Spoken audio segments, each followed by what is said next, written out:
In the heart of Azeroth's eastern kingdoms, where rolling hills met ancient forests and the spires of grand cities pierced the sky, there stood a realm of unyielding pride and fragile peace.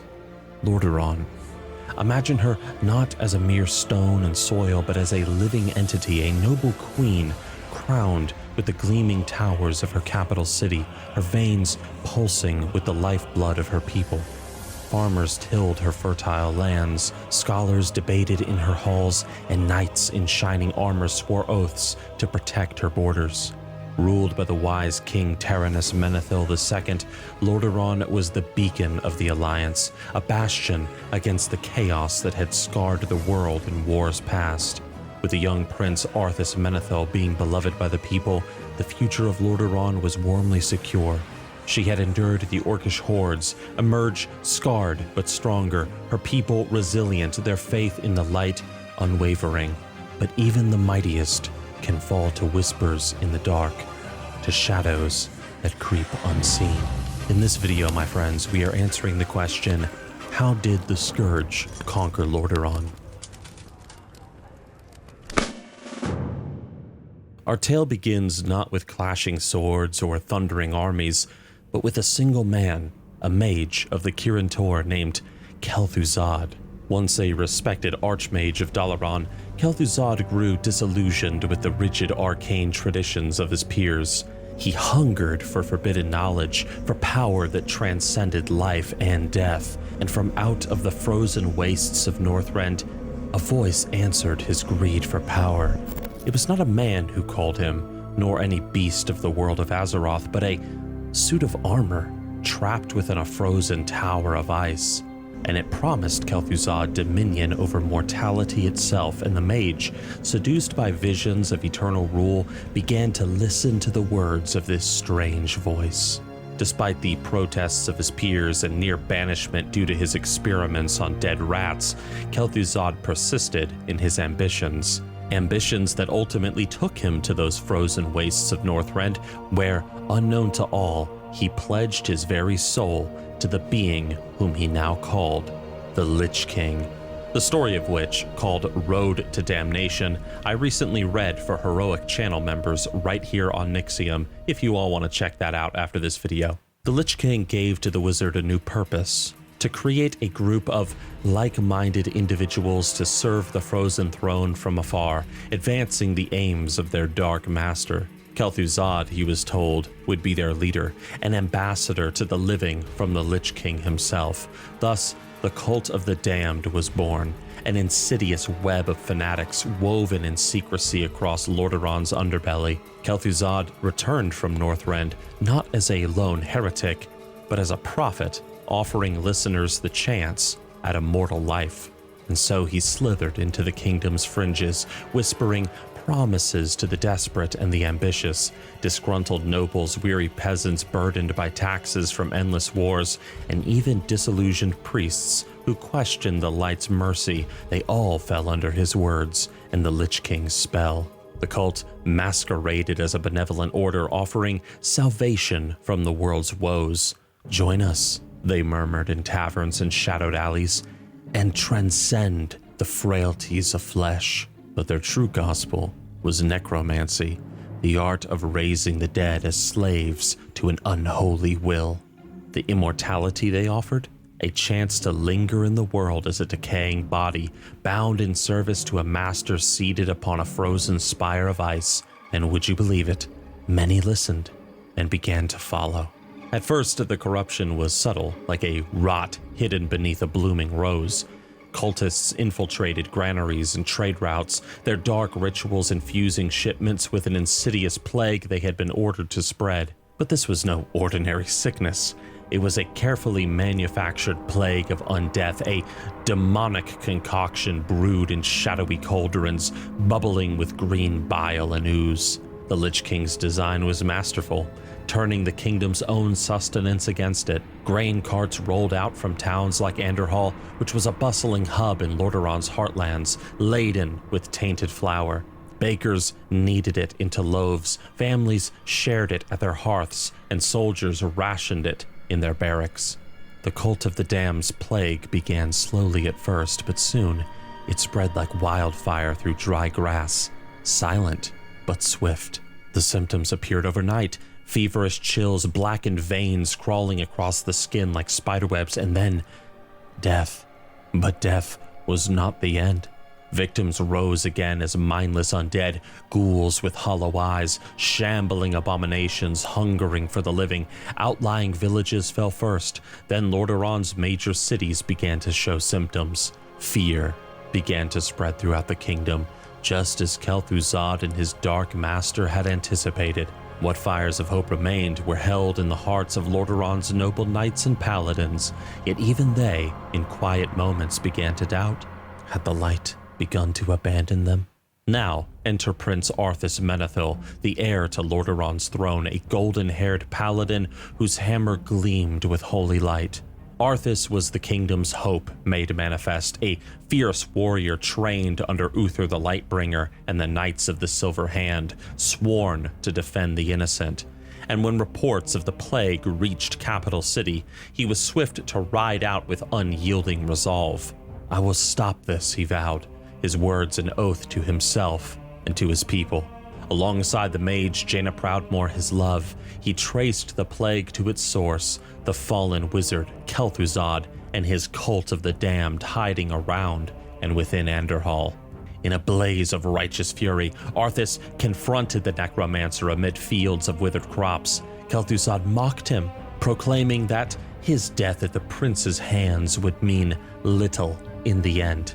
It was already over for Lordaeron. The son of King Terenas had little choice but surrender and submit to the will of the damned. But Arthas, he proceeded to strike the founder of the cult of the damned down. But his victory, the prince soon discovered, was indeed a hollow one.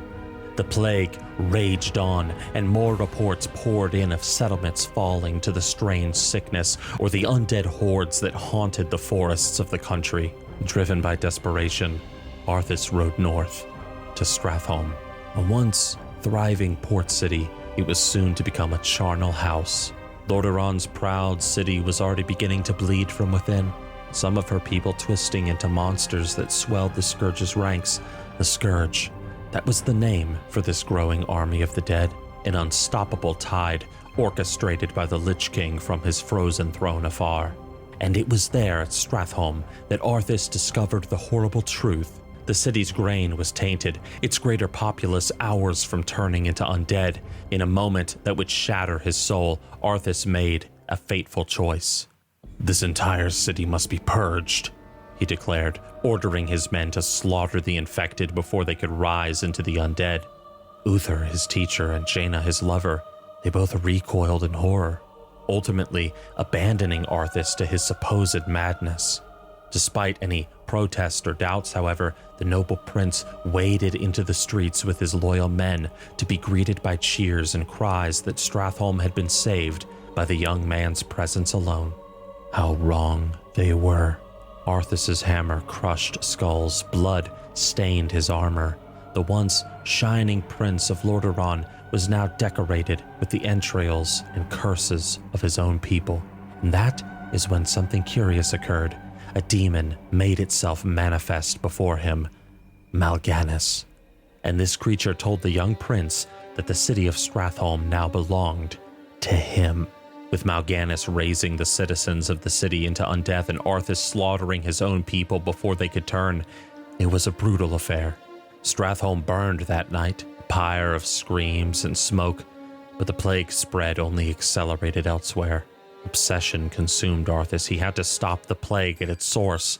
He assumed it was Kel'Thuzad, but this Mal'Ganis clearly was the Scourge's true origin, or so he believed at the time.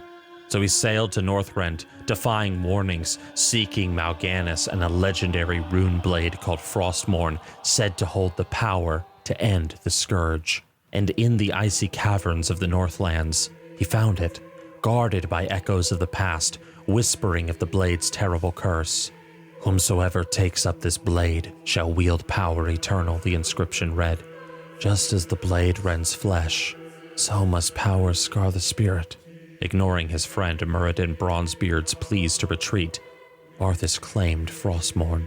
The sword shattered its icy prison, killing Muradin in the blast, and bound the unknowing soul of Arthas to the Lich King. And now, at last, the prince understood the truth of it all. The great plan of the Frozen Throne was laid bare before his eyes. Lordaeron would be entirely destroyed by the Scourge, and Arthas would be the Lich King's instrument in striking the final blows. Ironic. Transformed into a Death Knight, Arthas tested his newfound powers by slaughtering the demon Mal'Ganis. But this victory too was an illusion, for the Lich King's voice now thundered in his head. "Now, return to me, my champion," it said. Arthas vanished into the wastelands of the north, where the whispers of the Frozen Throne consumed him. But the prince did not remain in Northrend, no. His once noble heart encased in frost, Arthas sailed back to his home of Lordaeron. His eyes glowed with unholy blue fire, his will no longer his own. The Lich King's orders ever gnawing at his thoughts.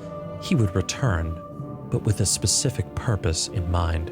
His kingdom, already weakened by plague and undead hordes, welcomed its prince like a returning hero. King Taranis, aged and weary, he stood to embrace his son in the throne room, oblivious to the shadow that had claimed him. "What is this?" Taranis gasped as Arthas drew Frostmourne. "What are you doing, my son?" In a single chilling stroke, Arthas plunged the blade into the king's chest. Blood pooled onto the marble floors as Taranis slumped lifeless, his crown clattering aside. "This kingdom shall fall," Arthas declared, his voice a hollow echo, "and from the ashes shall arise a new order that will shake the very foundations of the world." With the king slain, Lordaeron crumbled from a lack of clear authority and direction. Undead legions poured forth from the crypts, overwhelming any local guard. The capital's streets ran red, its people raised as Scourge minions, the paladins of the Silver Hand, Arthas's former order. They tried to keep the light of hope and some semblance of structure alight amidst the growing shadow, but they too scattered into the forests and fled when their leader, Uther the Lightbringer, Arthas's mentor and teacher, was slain by the very prince he had raised with such pride. When Uther fell, the people of Lordaeron declared, all hope died with him. Arthas proceeded to exhume Kel'Thuzad's remains, summoning him back as a lich to help command the growing army of undead. "I told you," the necromancer laughed. "My death would mean little." He had been right, Arthas had to admit. The Lich King had orchestrated everything perfectly. All of his pawns moving on the board exactly as the Frozen Throne willed. Strange, though, Arthas had to admit. He still felt no remorse, no shame, no pity. Lordaeron, that once proud Lady Jewel of the North, now lay in ruins. Her towers toppled, her king killed, her lands blighted, her spirit broken.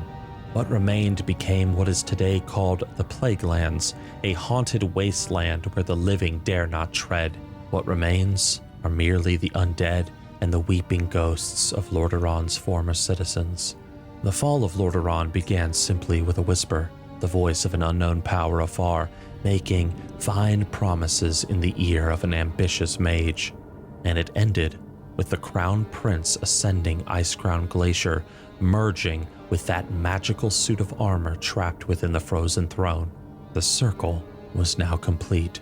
The kingdom had fallen. Its prince now sat atop the Frozen Throne as a new Lich King. And an era of undeath began, a scar on Azeroth that heroes would fight to heal for generations. And so, dear viewers, remember, even the brightest realms can fall to the shadow. And if this tale of tragedy and betrayal gripped you, please consider liking and subscribing for more dives into Warcraft's shadowed lore.